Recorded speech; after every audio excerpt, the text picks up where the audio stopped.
জয়গুরু সকলকে দাদার লেখা একটি গান পরিবেশন করছে। গানটি পরবর্তীভাবে শ্রী দাদা রেখে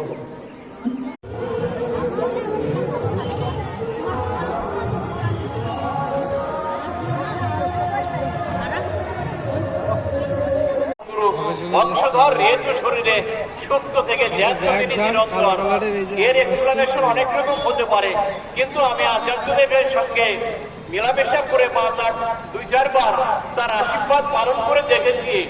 যেমন ভক্ত হনুমানকে রাম যখন কোনো আদেশ করতেন,